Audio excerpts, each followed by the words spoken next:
بسم الله الرحمن الرحيم واعتصموا بحبل الله جميعا ولا تفرقوا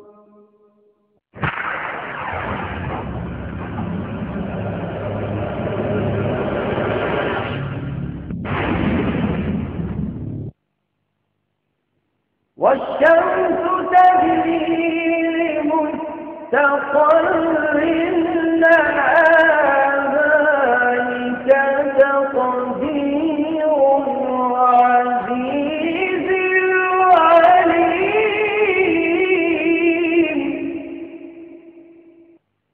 والقمر قدرناه منازل حتى كالرجول القديم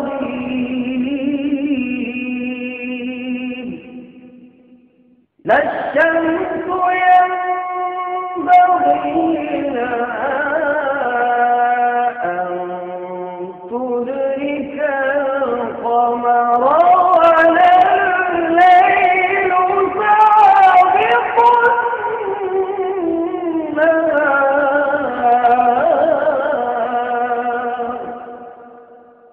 وكل في فلك يسبحون.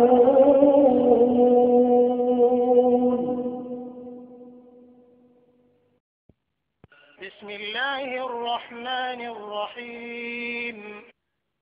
إنا أنزلناه في ليلة القدر وما أدراك ما ليلة القدر.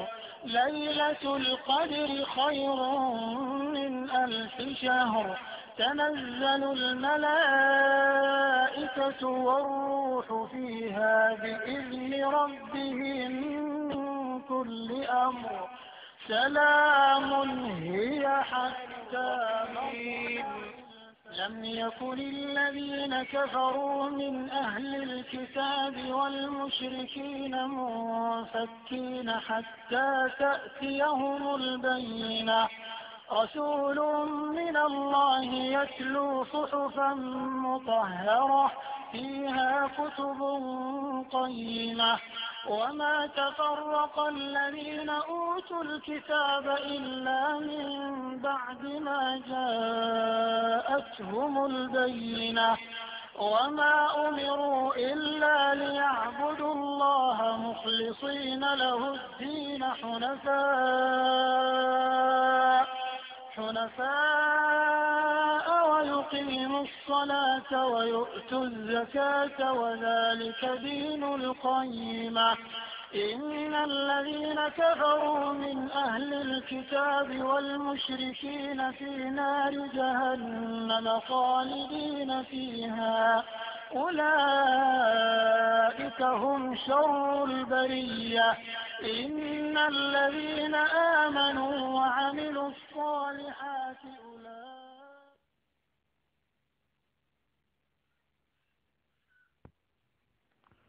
السلام عليكم ورحمة الله وبركاته. إن الحمد لله نحمده ونستعينه ونستغفره ونعوذ بالله من شرور أنفسنا ومن سيئات أعمالنا. من يهده الله فلا مضل له ومن يضلل فلا هادي له. وأشهد أن لا إله إلا الله وحده لا شريك له وأشهد أن محمدا عبده ورسوله. أما بعد، فإن خير الحديث كتاب الله وخير الهدي هدي محمد صلى الله عليه وسلم والشر الأمور محدثاتها وكل محدثة بدعة وكل بدعة ضلالة وكل ضلالة في النار. أعوذ بالله من الشيطان الرجيم. بسم الله الرحمن الرحيم. يا أيها الذين آمنوا اتقوا الله حق تقاته ولا تموتن إلا وأنتم مسلمون.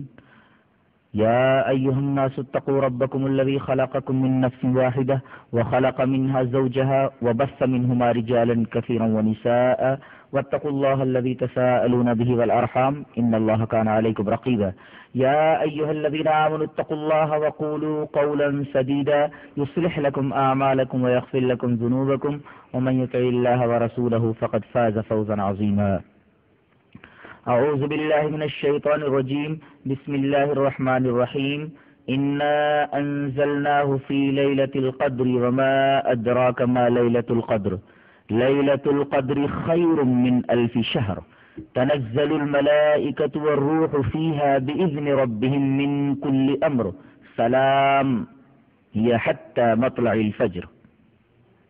حضرات علماء کرام، محترم بزرگوں، نوجوان بھائیوں، پیارے بچوں، پردہ نشین ماں اور بہنوں، اللہ تعالی نے یہ کائنات اس طرح بنائی ہے کہ اس میں بعض چیزوں کو بعض پر فضیلت عطا کی ہے. مثلا کچھ مخلوقات باشعور ہیں، کچھ بے شعور ہیں، لہذا اللہ نے باشعور مخلوقات کو بے شعور مخلوقات پر فضیلت دے دی. باشعور مخلوقات 3 ہیں. ایک مخلوق نوری ہے، فرشتے. ایک مخلوق ناری ہے، جنات. ایک مخلوق خاکی ہے، انسان. تو تمام باشعور مخلوقات میں ان تینوں مخلوقات کو فضیلت دی، اور ان تینوں مخلوقات میں خاکی کو سب سے بڑھ کر فضیلت عطا فرمائی. یہاں تک کہ فرشتوں کو حکم ہوا کہ آدم کو سجدہ کریں، اور اللہ تعالی نے اس خاک سے بنی ہوئی ہستی کے بارے میں فرمایا وَلَقَدْ كَرَّمْنَا بَنِي آدم، ہم نے بنی آدم کی تکریم کی ہے. ہم نے بنی آدم کو عزت عطا کی ہے، انہیں عزت سے نوازا ہے. اور تمام انسانوں میں ایک طبقے کو اللہ تبارک و تعالی نے تمام انسانوں پر فضیلت دی. وہ طبقہ ہے انبیاء کرام علیہ الصلاۃ والتسلیم کا. اور ان انبیاء کرام میں بھی سب سے افضل ایک نبی کو جناب محمد الرسول اللہ صلی اللہ علیہ وسلم کو افضل قرار دیا گیا.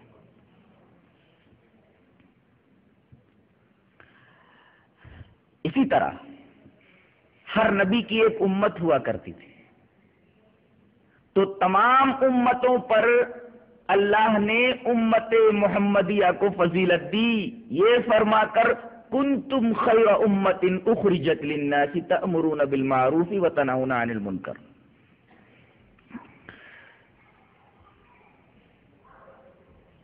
نبیوں کے ساتھ بہت ساری کتابیں بھی نازل ہوئیں. تمام کتابوں میں سب سے افضل کتاب قرآن حکیم کو قرار دیا گیا. اس کی افضلیت کی سب سے بڑی دلیل ہے کہ اللہ تبارک و تعالی نے اس کتاب کے بارے میں فرمایا انا نحن نزلنا الذکر وانا له لحافظون. ہم نے اس کتاب کو نازل کیا ہے اور ہم ہی اس کی حفاظت کرنے والے ہیں. اللہ نے اس سے پہلے جتنی کتابیں انبیاء کرام پر اتری ان کی حفاظت کی ذمہ داری چونکہ نہیں لی تھی، اس وجہ سے ساری کتابیں محرف ہو گئیں. لیکن اس کتاب کے بارے میں پورے وثوق کے ساتھ یہ کہا جا سکتا ہے کہ آج تک اس کے ایک نقطے کے اندر تبدیلی نہیں ہوئی ہے. اور کیوں نہ ہو کہ اللہ نے فرمایا لا یأتیہ الباطل من بین یدیہ ولا من خلفہ، باطل نہ تو اس کے آگے سے داخل ہو سکتا ہے نہ تو اس کے پیچھے سے داخل ہو سکتا ہے. تنزیل من حکیم حمید، یہ بہت ہی حکمت والی ہستی اور قابل تعریف ہستی کی طرف سے نازل شدہ کلام ہے. اسی طرح اللہ تبارک و تعالیٰ کے بہت سارے گھر ہیں دنیا میں جن کو ہم مساجد کہتے ہیں، لیکن اللہ کے تمام گھروں میں، تمام مسجدوں میں سب سے افضل مقام 3 مسجدوں کا ہے: بیت الحرام، مسجد نبوی، مسجد اقصی، جس کے بارے میں حدیث صریح آئی ہے کہ ان 3 مسجدوں کے علاوہ اور کسی جگہ کے لیے بطور عبادت شد رحال نہیں کیا جا سکتا، یعنی باقاعدہ اس کے لیے سفر نہیں کیا جاتا۔ اور ان 3 مساجد میں سب سے افضل اللہ تبارک و تعالیٰ نے بیت الحرام کو قرار دیا کہ اس کے اندر 1 رکعت نماز 1,00,000 رکعت کے برابر، 1 نماز 1,00,000 نماز کے برابر۔ بعض علماء سے میں نے اس بات پر ڈسکشن کیا کہ کیا یہ فضیلت ہر نماز کے لیے یا صرف فرض نمازوں کے لیے ہے؟ تو انہوں نے یہ بتایا کہ یہ فضیلت فرض نمازوں کی۔ 1 فرض نماز خانہ کعبہ میں اللہ کے اس گھر میں دنیا میں اور اللہ کے گھروں کے مقابلے میں 1,00,000 درجہ فضیلت حاصل ہے۔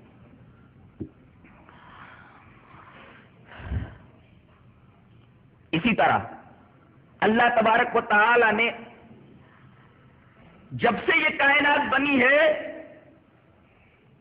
مہینوں کی تعداد 12 رکھی ہے۔ یوں فرمایا ان عدت الشہور عند اللہ 12 شہرا فی کتاب اللہ یوم خلق السماوات والارض۔ اللہ کی کتاب میں کائنات کی تخلیق کے وقت ہی سے مہینوں کی تعداد 12 رکھی گئی ہے، اور ان 12 مہینوں میں سب سے افضل اللہ تبارک و تعالی نے رمضان کے مہینے کو قرار دیا۔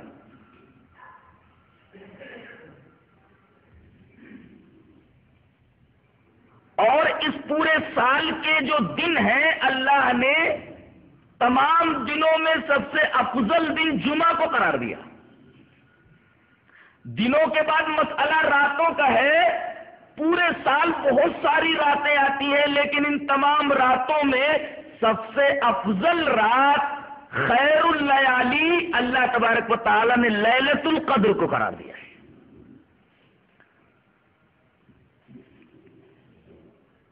آئیے سب سے پہلے اس کی فضیلت کے بارے میں کچھ باتیں جان لیں۔ نبی کریم صلی اللہ علیہ وسلم کی حدیث پاک لیلۃ القدر کی فضیلت کے بارے میں یوں ہے: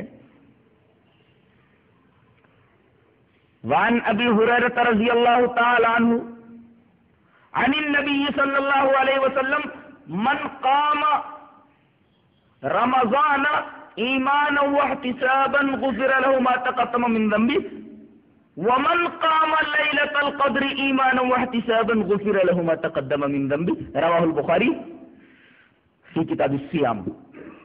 حضرت ابو ہریرہ فرماتے ہیں کہ نبی کریم صلی اللہ علیہ وسلم نے ارشاد فرمایا کہ جو آدمی رمضان میں قیام کرے تو اس کے پچھلے گناہ بخش دیے جائیں گے، بشرطے کہ یہ قیام ایمان کے ساتھ ہو اور احتساب کے ساتھ ہو۔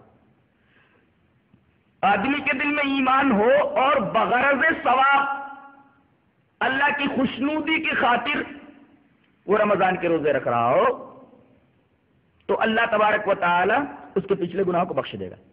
آگے جو جملہ اللہ کے رسول نے ارشاد فرمایا یہ ہے کہ اسی طرح جو آدمی لیلۃ القدر کے اندر قیام کرے،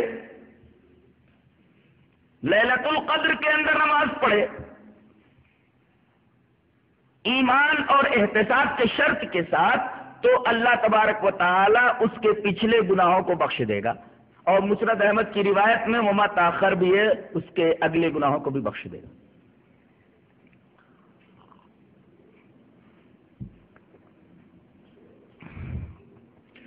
یہ تو اس کی فضیلت کے بارے میں نبی کریم صلی اللہ علیہ وسلم نے یہ بات ارشاد فرمائی۔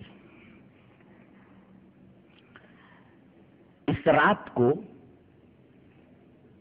یہ فضیلت کیوں ملی ہے؟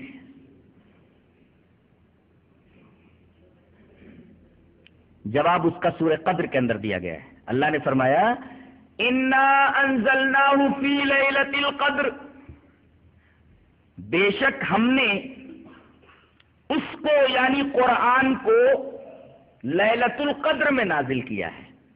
گویا رمضان کو جو کچھ فضیلت حاصل ہے وہ قرآن کے طفیل میں ہے، اور اس رات کو جو کچھ فضیلت حاصل ہے وہ اسی رات میں قرآن حکیم کے نزول کی وجہ سے ہے. اس مہینے کو جو برکت عطا کی گئی ہے، اس کو جو مبارک شہر قرار دیا گیا ہے، شہر مبارک کہا گیا ہے کہ یہ پورا مہینہ برکت کا ہے. یہ مبارک مہینہ مبارک اس وجہ سے بنا ہے کہ اسی مہینے کے اندر قرآن نازل ہوا، اور اللہ تعالی نے اس رات کے ساتھ ایک صفت جوڑی ہے مبارکہ. جیسے یہ شہر مبارک ہے، یہ مہینہ مبارک ہے، ایسے ہی یہ رات مبارک ہے. اللہ نے فرمایا حامیم والکتاب المبین انا انزلناہ فی لیلۃ مبارکۃ. مہینہ مبارک ہوا اس قرآن کے نازل ہونے کی وجہ سے، رات مبارک ہوئی، برکت والی ہوئی اس کتاب عزیز کے اسی رات میں نزول کی وجہ سے. تو سارا کریڈٹ اس برکت کا، چاہے وہ مہینے کی برکت ہو اور چاہے وہ رات کی برکت ہو، ڈائریکٹ قرآن حکیم کے حق میں جاتا ہے.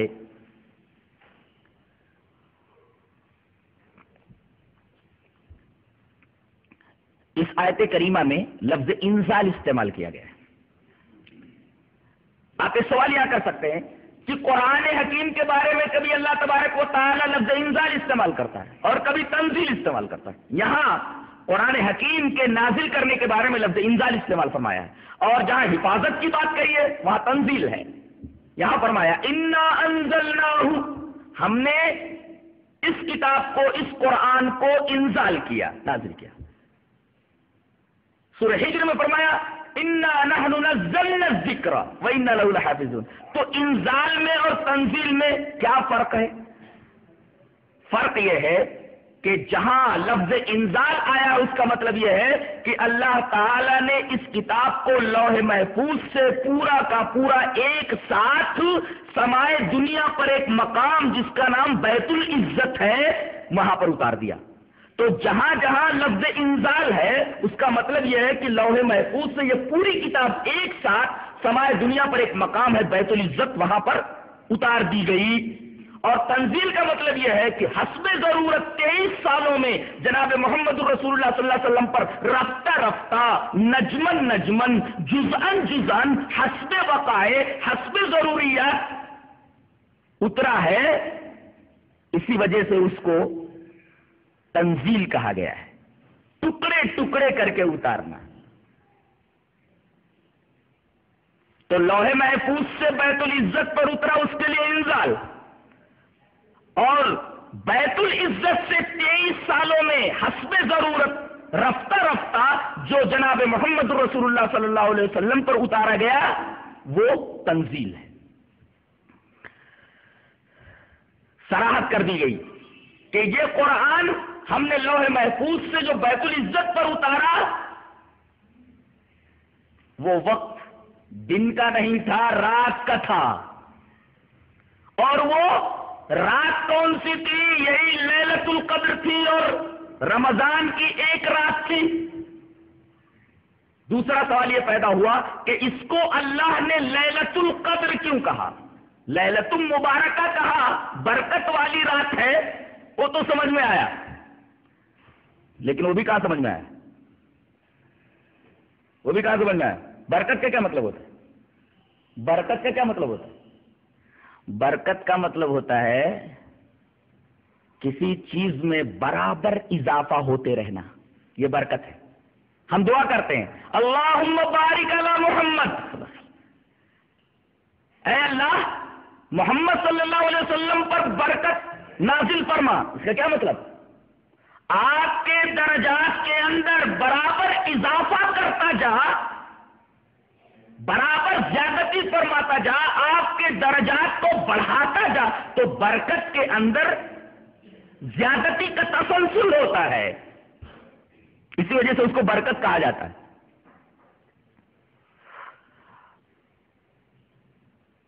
تو یہ رات بڑی برکت والی ہے کہ اس کے اندر عبادت اتنی بڑھ جاتی ہے، اتنا اضافہ ہو جاتا ہے، کتنا اضافہ ہو جاتا ہے اس کی صراحت خود اللہ تبارک و تعالیٰ نے کر دی۔ تو پہلے ہم یہ جان لیں کہ اسے لیلۃ القدر کیوں کہا گیا ہے۔ لیل مانے رات، لیلہ مانے رات، اور قدر کا کیا مطلب ہوتا ہے؟ قدر کا 3 مطلب ہوتا ہے۔ ایک مطلب ہے قدر کا عزت، مرتبہ۔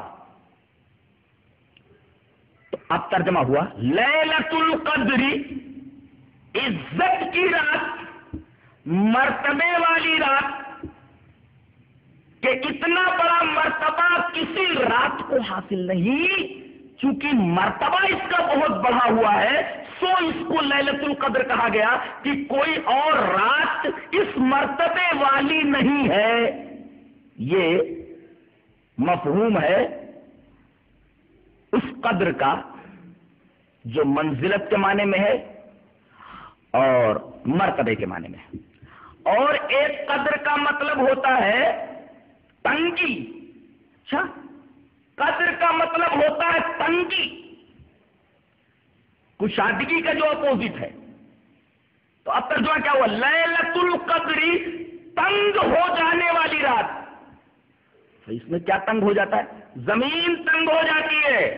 اللہ تبارک و تعالیٰ اس رات کو اتنے فرشتے اتارتا ہے اور جبرائیل امین کی معیت میں اتنے فرشتوں کا نزول آسمان سے اس زمین کے اوپر ہوتا ہے کہ زمین تنگ ہو جاتی ہے۔ اس وجہ سے اس کو لیلۃ القدر کہا گیا ہے۔ تیسرا مطلب ہے قدر کا فیصلہ کا، اندازے کا۔ قدر مانے اندازہ، قدر کا مطلب فیصلہ۔ تو اب ترجمہ ہوا لیلۃ القدر، فیصلے کی رات، اندازہ کرنے کی رات۔ اس میں کیا اندازہ کیا جاتا ہے، کیا فیصلہ کیا جاتا ہے؟ دونوں مطلب کو واضح کر لیں سورہ دخان کی ان آیات سے۔ وہ آیات اس طرح ہیں، حامیم والکتاب المبین انا انزلناه فی لیلۃ مبارکۃ انا کنا منذرین فیہا یفرق کل امر حکیم امرا من عندنا۔ کتاب مبین کی قسم، ہم نے اس قرآن کو لیلۃ مبارکہ میں نازل کیا ہے۔ یہاں ٹھہر کر اگر تھوڑا غور کر لے تو بدعتیوں کے ایک بدعت کی تردید بھی یہاں ہو جائے گی۔ بدعتیوں کے ایک بدعت کی تردید بھی سمجھ میں آ جاتی ہے۔ وہ کہتے ہیں کہ لیلۃ مبارکہ سے مراد وہ شعبان کی 15ویں رات ہے، اور شعبان کی 15ویں رات کے اندر معاملے کو اللہ تبارک و تعالیٰ فیصل کرتا ہے، احکام نازل فرماتا ہے۔ یہ عقیدہ اس وجہ سے باطل ہے کہ اس رات کے بارے میں اللہ نے فرمایا کہ اس کے اندر قرآن ہم نے نازل کیا ہے۔ ظاہر ہے کہ یہ مسلم ہے کہ قرآن رمضان میں نازل ہوا ہے، لہذا لیلۃ المبارکہ سے مراد شعبان کی 15ویں رات قطعاً نہیں ہو سکتی، بلکہ وہ رات رمضان کی رات ہے، وہ بھی آخری عشرے میں سے کوئی ایک طاق رات۔ جو یہ عقیدہ رکھتا ہے کہ یہ رات لیلۃ مبارکہ یہ شعبان کی 15ویں رات ہے، وہ قرآن حکیم کی اس آیت کا منکر ہے۔ اس لیے کہ اس لیلۃ مبارکہ کے بارے میں وضاحت ہے کہ ہم نے اسی لیلۃ مبارکہ میں اسی مبارک رات کو قرآن حکیم نازل فرمایا۔ ظاہر ہے کہ 15ویں شعبان کی رات کو قرآن تو نازل ہوا ہی نہیں ہے، لہذا لیلۃ مبارکہ سے شعبان کی 15ویں رات کو کیسے مراد دیا جا سکتا ہے؟ جو مراد لے وہ در حقیقت اس آیت کریمہ کا منکر ہے۔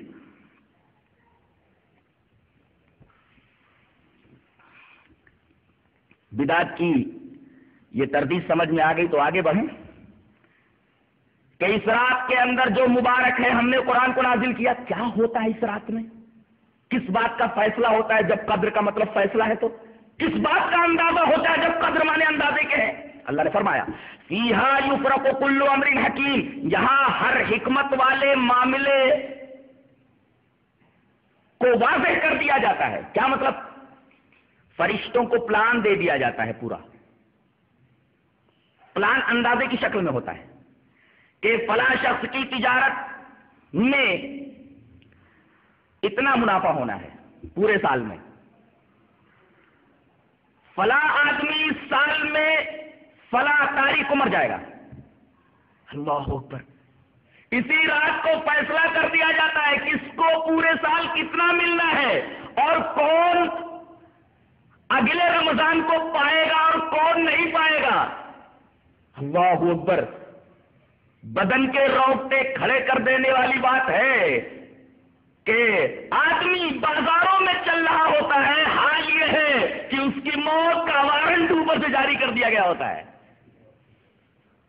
آدمی کی موت کا پروانہ اوپر سے آ گیا ہوتا ہے، اس کی موت کا فیصلہ اسی سال اسی رات کو کر دیا گیا ہوتا ہے، اور آدمی جس کے بارے میں موت کا وارنٹ نکل چکا ہو وہ گناہوں میں ملوث ہوتا ہے، بازاروں میں پھر رہا ہوتا ہے، عیاشیاں کر رہا ہوتا ہے، اللہ اور اس کے رسول کے احکام کی بڑی سنگدلی سے خلاف ورزی کر رہا ہوتا ہے، موت کا وارنٹ اس کے حق میں نکل چکا ہوتا ہے اور وہ بازاروں میں گھوم رہا ہوتا ہے۔ زندگی کے کسی لمحے کی گارنٹی نہیں ہے۔ حیات انسان کی کتنی عجیب ہے، بہت عجیب و غریب بات ہے۔ حیات انسانی خود ایک راز ہے، اگلے لمحے کسی کے باقی رہنے کی گارنٹی نہیں دی جا سکتی۔ زندگی کا لمحہ لمحہ ان گارنٹیڈ ہے، اس کی کسی لمحے کی کوئی گارنٹی نہیں۔ تو اسی رات کو فیصلہ کر دیا جاتا ہے کہ کون سا آدمی کس شہر کا کس مقام کے اوپر رہنے والا اگلا رمضان کا مہینہ نہیں پائے گا، مر جائے گا۔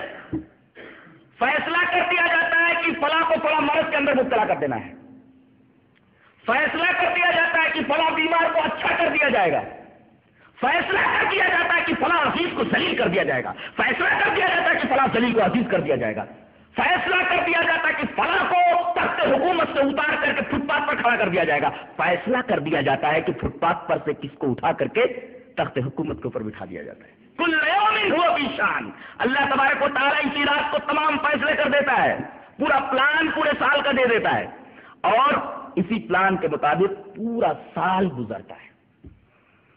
یہ مطلب ہے اندازے کا اور یہ مطلب ہے فیصلے کا۔ لہٰذا قدر بانے جب فیصلہ ہوا تو ترجمہ یہ ہوا لیلۃ القدر، اندازے کی رات اور فیصلے کی رات۔ فیصلہ کیسے ہوتا ہے، اندازہ کیسے ہوتا ہے، اس کی وضاحت ہم کر چکے۔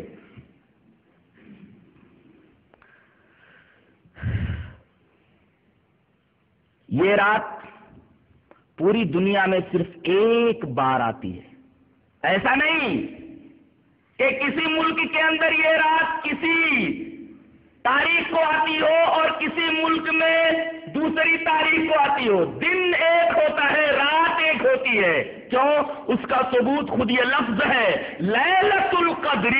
لیلہ کا مطلب ہوتا ہے ایک رات کی جمع لیالی آتی ہے، جیسے یوم کی جمع دن جمع ایام، ایسے ہی لیلۃ یہ واحد ہے، سنگولر ہے، اس کا پلیورل ہے لیالی۔ یہاں لیالی القدر نہ کہہ کر کے لیلۃ القدر سنگولر واحد استعمال کرنا خود اس بات کی دلیل ہے کہ پوری دنیا میں یہ رات ایک ہی تاریخ کو آتی ہے، ایک ہی دن کو آتی ہے۔ جن لوگوں نے یہ سمجھا ہے کہ فلاں جگہ دوسرے ملک کے اندر ایک دن کو ایک تاریخ کو آتی ہے، دوسرے ملک میں دوسری تاریخ کو آتی ہے، ان کے پاس سوائے بوگس باتوں کے، فضول باتوں کے، دلیل کے نام پہ کوئی چیز نہیں۔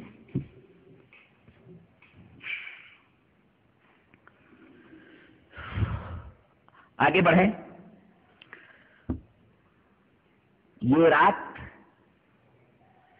کتنے مرتبے والی ہے؟ مرتبے والی تو ہے تو سمجھ میں آیا، کتنے مرتبے والی ہے تو یہ سمجھنا ہے۔ قرآن حکیم نے بتا دیا، اس کا مرتبہ جاننا چاہتے ہو؟ مرتبہ یہ ہے کہ خیر من الف شہر، 1000 مہینوں سے بہتر ہے۔ 1000 مہینے کو اگر سالوں میں تبدیل کیا جائے تو تقریباً 83 سال 4 مہینے بنتے ہیں۔ کوئی آدمی اگر اس رات کو پا گیا، اس کی عبادت کر کے اللہ کو راضی کر لے گیا، تو سمجھو اسے 83 سال کی عبادت کا، 83 سال 4 مہینے کی عبادت کا ثواب مل گیا۔ اتنی بابرکت رات ہے یہ۔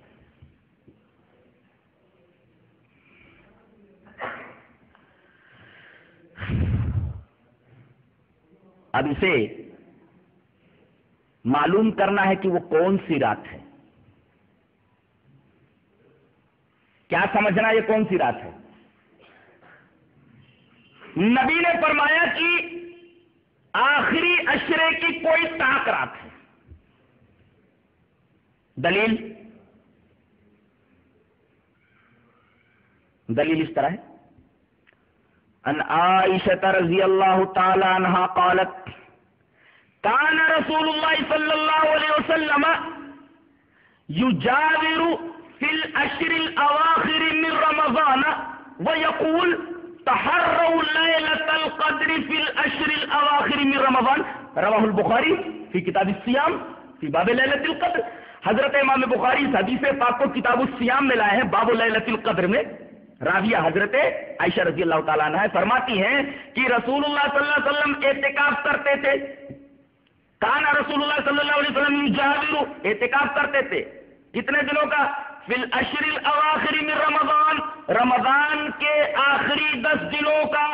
اور آپ یہ فرمایا کرتے تھے، وَيَقُول، یہ فرمایا کرتے تھے، تحروا لیلۃ القدر، ارے اس قدر والی رات کو تلاش کرو۔ کب؟ فی الاشر الاواخر من رمضان، رمضان کے عشرے اخیرہ کے اندر۔ بظاہر امت مسلمہ پریشانی میں پڑ گئی ہے کہ 5 طاق راتوں میں تلاش کرنا ہے۔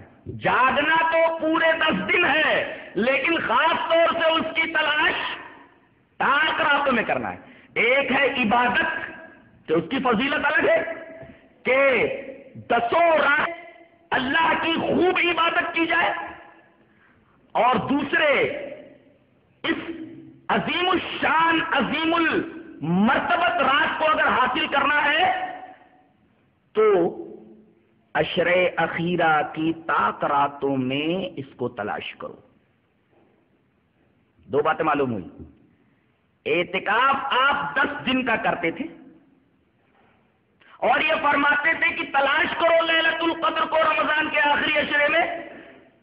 تو ایک ہے 10 دن عبادت کرنے کی فضیلت کے 10 دن جاگو رات بھر عبادت کرو، اور جہاں تک اس مرتبے والی رات کو تلاش کرنا ہے سو اس کو تلاش کرو عشرے اخیرہ کی طاق راتوں میں، جس کی صراحت موجود ہے۔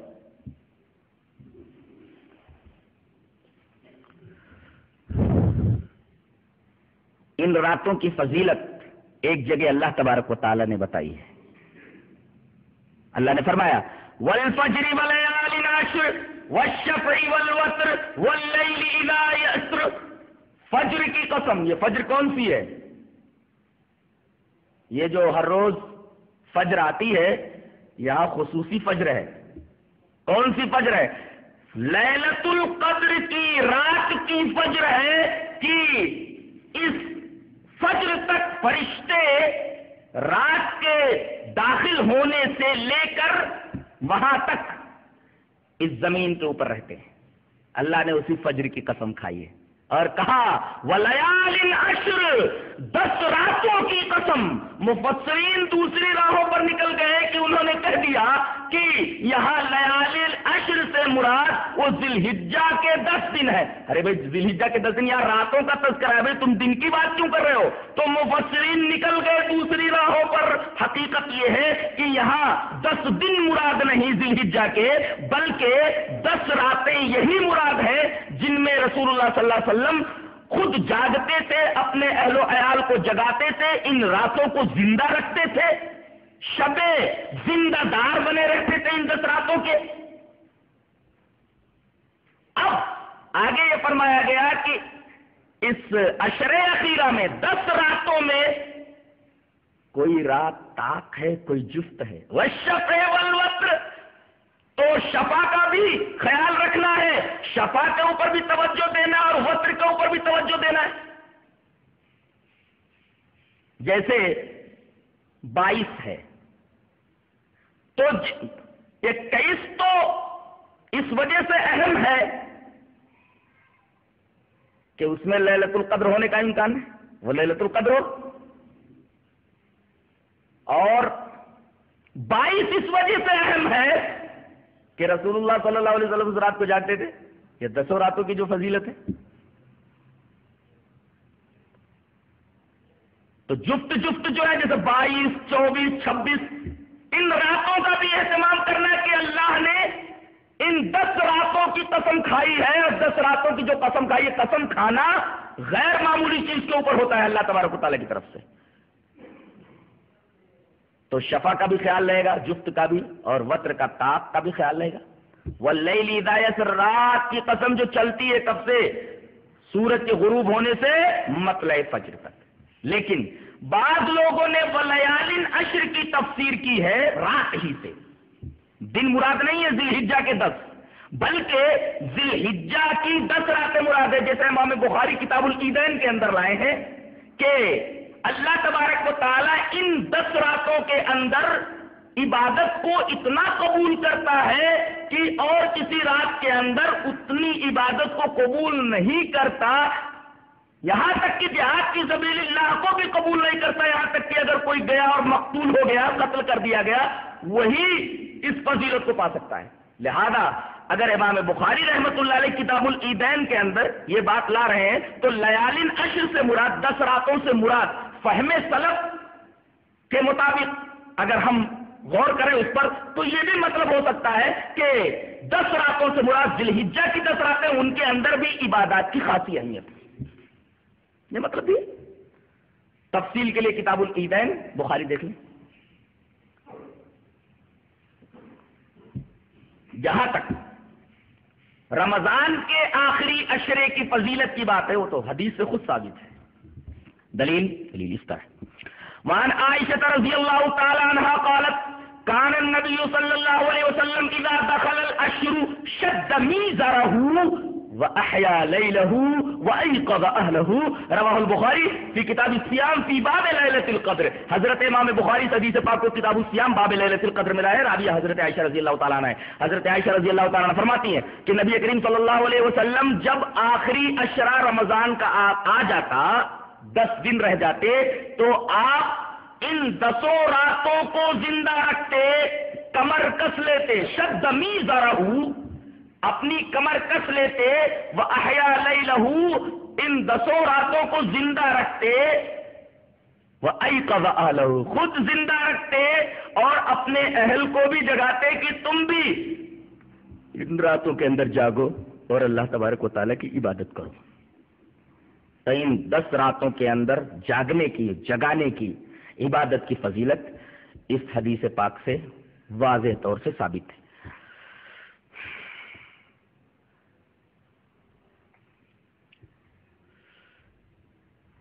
آگے بڑھیے.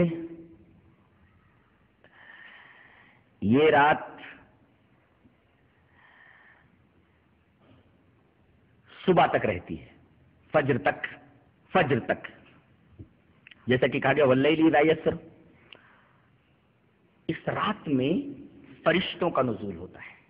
اور کون آتا ہے ہیڈ بن کر کے؟ حضرت جبرائیل. بھائی یہی کیوں آ رہے ہیں؟ اس لیے کہ یہی تو قرآن کے لانے والے ہیں. جناب محمد رسول اللہ صلی اللہ علیہ وسلم پر 23 سال تک تو یہی نازل کرنے والے ہیں اللہ کی طرف سے قرآن حکیم کو. لہذا یہ اسی رات کو، جس رات قرآن لوح محفوظ سے سمائے دنیا پر آیا بیت العزت پر، اور پھر 23 سال تک حضرت جبرائیل رسول اللہ صلی اللہ علیہ وسلم کے اوپر حسب وقائع، حسب ضرورت نازل کرتے رہے، اسی رات کو ہر سال حضرت جبرائیل علیہ السلام کثیر فرشتوں کی معیت کے اندر دنیا میں نزول فرماتے ہیں اور پوری رات دنیا میں رہتے ہیں. فجر کے وقت تک، فجر کے بعد سب کے سب آسمان کے اوپر چلے جاتے ہیں۔ اس کا مطلب رات کے شروع ہونے سے لے کر فجر کے طلوع ہونے تک آدمی کو عبادت کے اندر مشغول رہنا چاہیے۔ اچھا، یہ کائے کے لیے آتے ہیں؟ ایک تو قرآن حکیم کی یاد تازہ کرنے میں، قرآن حکیم کی یاد تازہ ہو، اس لیے کہ قرآن اسی رات میں نازل ہوا۔ دوسرے، اللہ تبارک و تعالیٰ نے اس کی وجہ بتائی ہے کہ اس میں ہر امر لے کر کے آتے ہیں، وہی ہر امر جس کی ابھی میں نے تفصیل کی، اور یہ بھی بتایا ساتھ ساتھ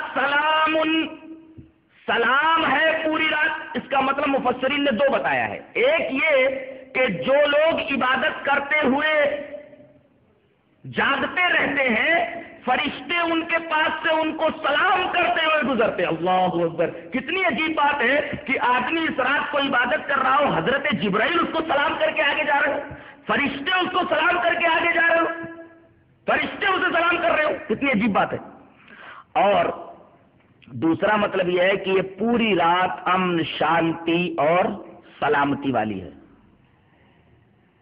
آدمی کے دل کو سکون ملتا ہے، روح کو سکون ملتا ہے، دین کے تعلق سے اس کے دل میں اطمینان پیدا ہوتا ہے، ہر طریقے سے، ہر قسم سے، ہر زاویے سے یہ رات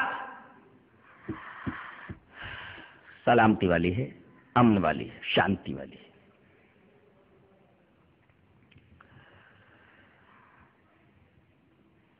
کیا رسول اللہ صلی اللہ علیہ وسلم کو ان طاق راتوں میں سے ایگزیکٹ ایک رات کے بارے میں علم دے دیا گیا تھا کہ وہی لیلۃ القدر ہے؟ جی ہاں، دے دیا گیا تھا۔ امت اپنی حرکتوں کی وجہ سے پریشانی میں مبتلا ہوئی ہے، ورنہ ایک رات ایگزیکٹ کہ وہی رات ہے نبی کریم صلی اللہ علیہ وسلم کو بتا دی گئی تھی۔ وجہ کیا ہے جس کی وجہ سے یہ 5 طاق راتیں ہمیں جاگنے کی ضرورت پڑی؟ اس کی ایک وجہ ہے، اس کا ایک پس منظر ہے، پس منظر دیکھتے ہیں۔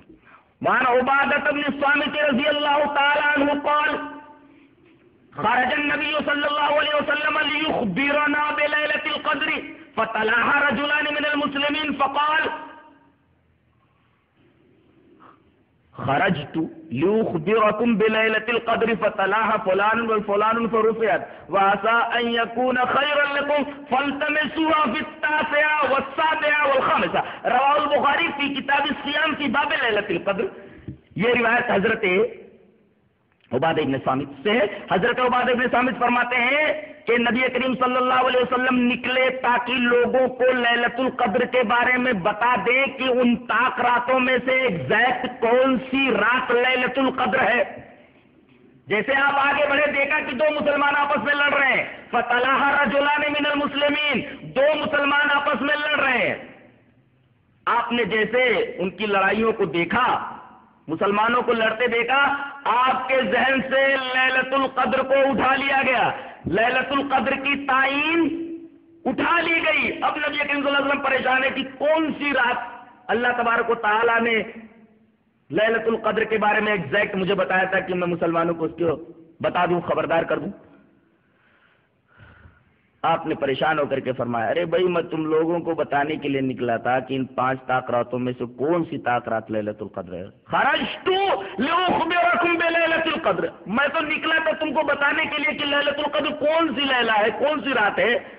فطلعها فلان و فلان، فلاں فلاں لڑتے ہوئے دیکھے گئے، میں نے ان کو دیکھا، فرفعت، تو میرے ذہن سے لیلۃ القدر کی تعین اٹھا لی گئی، جبکہ تعین کر دی گئی تھی، بتا دی گئی تھی فلاں رات لیلۃ القدر ہے۔ یہ لڑائی جھگڑے کا اثر گویا کہ دین پر بھی ہوتا ہے، رفعت اٹھا لی گئی۔ ہو سکتا ہے کہ یہ تمہارے لیے بہتر ہو، اس لیے کہ اب 5 طاق راتوں میں تلاش کرنا ہے، اور ان 5 طاق راتوں کے اندر زیادہ عبادت کرو گے، ایک رات عبادت کر کے جب گزارتے تو اسی رات کا ثواب ملتا۔ اب 5 طاق راتوں میں تلاش کرو گے تو ایک تو لیلۃ القدر مل جائے گی، دوسرے پلس بونس میں عبادات کے جو ثوابات ہیں وہ مل جائیں گے تم کو۔ ہو سکتا ہے یہ تمہارے لیے بہتر ہو، اس وجہ سے اللہ تبارک و تعالیٰ نے میرے ذہن سے لیلۃ القدر کی تعین کو اٹھا دیا، سکتا ہے تمہارے لیے بہتر ہو۔ تو اب اس کو تم 9 میں، 7 میں، 5 میں دیکھو، تلاش کرو اس کو۔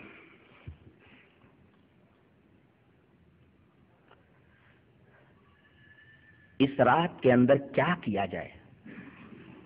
کسی مولوی کو بلا کر کے رات بھر تقریر کی جائے؟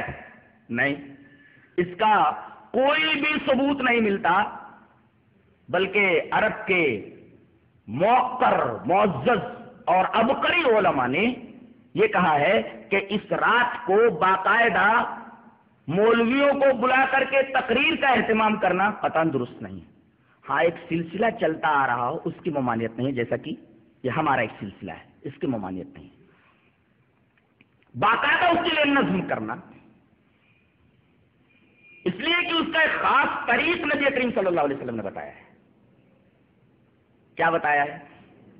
روایت اس طرح ہے، وان عائشہ رضی اللہ تعالی عنہا قالت قلت یا رسول اللہ ارأيت ان علمت اي ليلة ليلة القدر ما اقول فيها قال قولي اللهم انك عفو تحب العفو فاعف عني. رواه الترمذی فی کتاب الدعوات. حضرت امام ترمذی اس حدیث پاک کو ایسے کتاب الدعوات میں لائے جہاں دعاؤں کا بیان ہے ترمذی میں، وہاں یہ حدیث پاک موجود ہے حضرت عائشہ رضی اللہ تعالیٰ عنہ سے. اور میرا حافظ اگر غلطی نہیں کر رہا ہے تو یہ حدیث مسند احمد میں موجود ہے.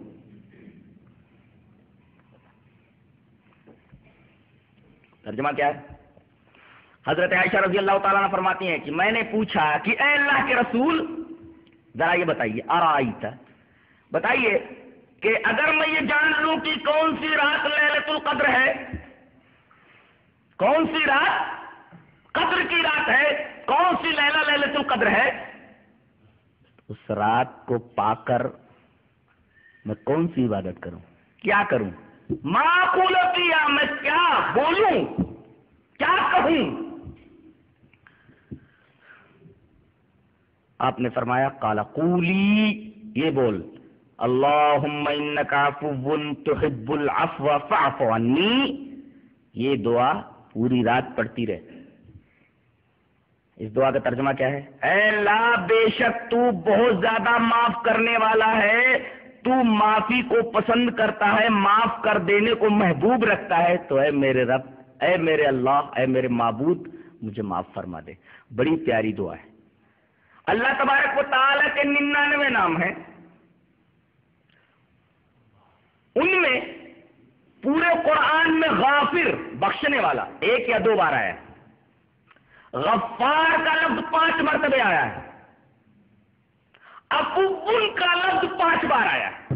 غفور کا لفظ تقریباً 90 بار آیا. سب کو ملا لیجئے تو تقریباً 100 بنتے ہیں بخشش کی صفتیں، بخشش کے الفاظ. غافر 1 بار یا 2 بار، عفو 5 بار، غفار 5 بار، غفور 90 بار. اس طرح کل 100 مرتبہ یہ بخشش کے الفاظ آتے ہیں. اور اللہ تبارک و تعالیٰ کی وہ صفت جس کا تعلق بخشش سے ہے، غفر سے ہے اور عفو سے ہے، قرآن میں اس طرح مذکور ہے. اتنی تعداد میں مذکور ہے جس سے پتہ چلتا ہے کہ عفو کی کیا اہمیت ہے. یعنی بندوں کو یہ تعلیم دی گئی ہے کہ اللہ تمہارے گناہوں کو معاف کرتا ہے، وہ عفو ہے، تو تمہیں بھی اس صفت سے متصف ہونا چاہیے، تمہیں بھی لوگوں کو معاف کر دینا چاہیے. عفو کے اندر اور غفر کے اندر فرق ہے. غفار اور عفو میں فرق ہے. کوئی چیز یہاں لکھی ہوئی ہو، لکھی ہوئی چیز کو ڈھانپ دینا، یہ ہے غفر. ڈھانپ دینے کا نام غفر ہے کہ کھلا نہ رہے، کھلی ہوئی چیز کو ڈھانپ دینا. اللہ غفار ہے، یعنی قیامت کے دن جب دفتر اعمال انسان کے کھولے جائیں گے تو اللہ جس کے ساتھ اپنی صفت کا مظاہرہ کرے گا، صفت غفاریت کا، تو وہاں بندے کے سامنے وہ گناہ لائے گا. چپ چاپ دیکھ یہ سب کیا تھا کہ نہیں، اللہ دیکھ ارے یہ سب تو کر چکا ہوں میرے رب. کہا کہ اس کے اوپر اب میں پردہ ڈال دیتا ہوں نا، سب پردہ ڈال دیا. اب وہ چیز دکھائی نہیں دے گی تو اللہ تبارک و تعالیٰ گناہوں کے اوپر پردہ ڈال دے گا. گناہوں کو دکھانے کے بعد گناہ چھپ جائیں گے، سو صفت غفاریت کا ظہور ہوگا. اور عفو کا مطلب ہوتا ہے مٹا دینا. لکھا گیا تھا لیکن مٹا دیا گیا. ڈھانپنے اور مٹانے میں فرق ہے. ڈھانپنے میں اصل چیز محفوظ رہتی ہے، وہاں رہتی ہے وہ. یہ غفر کا مطلب ہے، اور عفو کا مطلب ہے مٹا دینا۔ لکھا تو تھا لیکن اللہ تبارک و تعالیٰ نے کہا میں نے اس کے ساتھ، میں نے اپنے اس بندے کے ساتھ عفو کا معاملہ کیا، اس کے گناہ اس کے دفتر اعمال سے مٹا دیے جائے، جیسے اریز کر دیا جائے، اس کو اریز کر دیا جائے، کہ بندے کو قیامت کے دن ان گناہوں کو دیکھنا بھی نہ پڑے۔ اسی وجہ سے کہا جاتا ہے قد افت آثارها، ہوائیں چلی اور ریت کے اوپر جو نشانات تھے وہ نشانات مٹ گئے، نشانات تھے لیکن مٹ گئے، اب نشانات وہاں دکھ نہیں رہے ہیں۔ اس کا مطلب یہ ہوا کہ عفو کے مفہوم میں عفو کی حقیقت میں مٹنا داخل ہے، اریز ہونا داخل ہے، کہ وہاں کچھ نہ رہے۔ بچے دیکھو کہیں غلط لکھ دیتے ہیں کاپی کے اوپر، اس کے بعد اریزر اٹھاتے ہیں، اریزر لگا کر کے اس کو وہاں سے کھرچ دیتے ہیں، اب وہاں وہ چیز نہیں رہتی، اس کی جگہ پر دوسرا لکھ دیا جاتا ہے۔ تو اللہ وہاں اس گناہ کو مٹا کر کے اس کی جگہ پر نیکی لکھ دیتا ہے۔ یبدل اللہ سیئاتہم حسنات کا یہی مطلب ہے کہ اللہ بندے کی برائیوں کو نیکیوں میں تبدیل کر دیتا ہے۔ بات سمجھ میں آئی؟ میری سمجھ میں تو نہیں آئی۔ برائیوں کو نیکیوں سے بدلنا، مثال ہے اس کی کوئی، میں ایک مثال سے سمجھاتا ہوں۔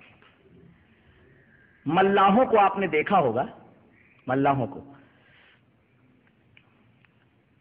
برسات کے موسم میں ندی کا جو پانی ہوتا ہے بڑا گندا ہوتا ہے، گدلا ہوتا ہے، پینے کے لائق نہیں ہوتا۔ ایک تو اس میں خس و خاشاک ملے ہوتے ہیں، خس و خاشاک ملنے کے ساتھ ساتھ اس میں ریت بھی ملی ہوتی ہے اور اس میں دھول بھی ملی ہوتی ہے، لہذا اتنا مٹمیلا ہوتا ہے، اتنا گندا ہوتا ہے کہ کوئی آدمی اس پانی کو پی نہیں سکتا۔ اب ملاح چونکہ دنوں رات وہیں گھاٹ کے اوپر ہی رہتا ہے، مورد کے اوپر ہی رہتا ہے، وہیں جھوپڑا بنائے رہتا ہے، اس طرف سے آنے والوں کو اس طرف لاتا ہے، اس طرف سے جانے والوں کو اس طرف لے جاتا ہے۔ اب پانی دور جا کر کے اپنے گھر سے بار بار تو نہیں لا سکتا، تو اب کیا کرتا ہے، ندی کے پانی کو مٹی کے برتن میں رکھ لیتا ہے، گدلے پانی کو، اور اس کے بعد پھٹکری کو ایک دھاگے میں باندھ کر کے پھٹکری کو پورے پانی کے اندر یوں پھراتا ہے۔ تھوڑی دیر کے بعد دیکھا جاتا ہے کہ پھٹکری کو اس گدلے پانی میں پھرانے کی وجہ سے اوپر کا پانی بالکل صاف و شفاف ہو گیا ہے اور گندگی نیچے بیٹھ گئی ہے۔ یہی مطلب ہے اللہ برائیوں کو نیکیوں میں تبدیل کر دیتا ہے۔ پھٹکری ڈال کر کے جس طریقے سے ملاح نے گدلے پانی کو صاف و شفاف بنا دیا، پانی وہی ہے، صرف پھٹکری ڈال دی گئی ہے، وہاں رحمت کی پھٹکری ڈال دی گئی ہے اس کے گناہوں میں، کہ اس کے گناہ کو اللہ تبارک و تعالیٰ نے حسنات میں بدل دیا۔ یہی مفہوم ہے اولئک الذین یبدل اللہ سیئاتہم حسنات، کہ اللہ ان کی برائیوں کو نیکیوں سے بدل دیتا ہے۔ اگر کوئی تمثیل چاہے تو یہ تمثیل پیش کر دی جائے۔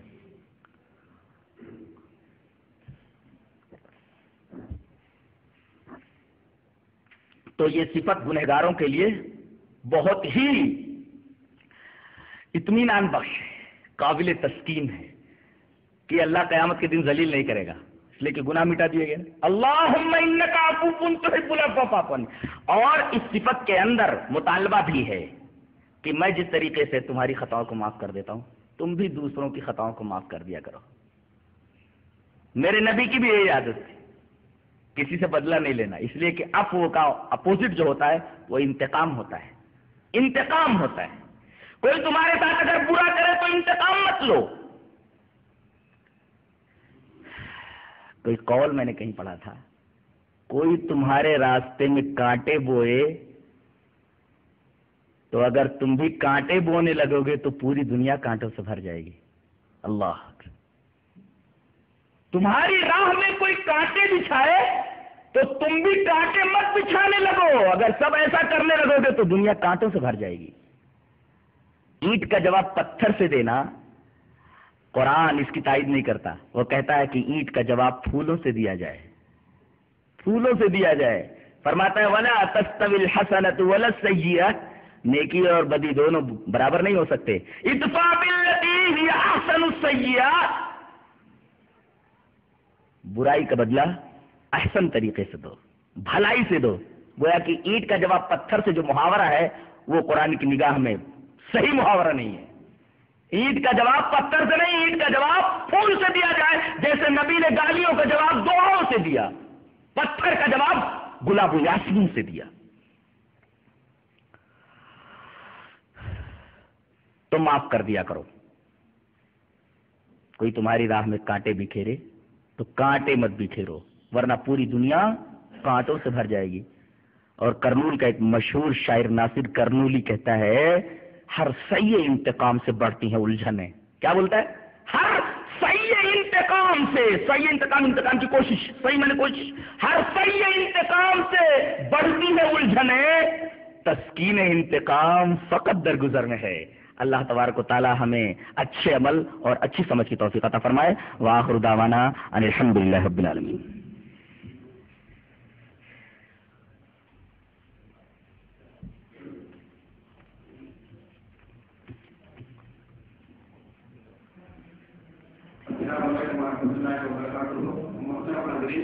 آپ کی خدمت میں ایک صاحب جو اصل میں گوئند نبی کے داعی تھے اور الحمدللہ سماج کے بہت سارے کام کرتے رہے.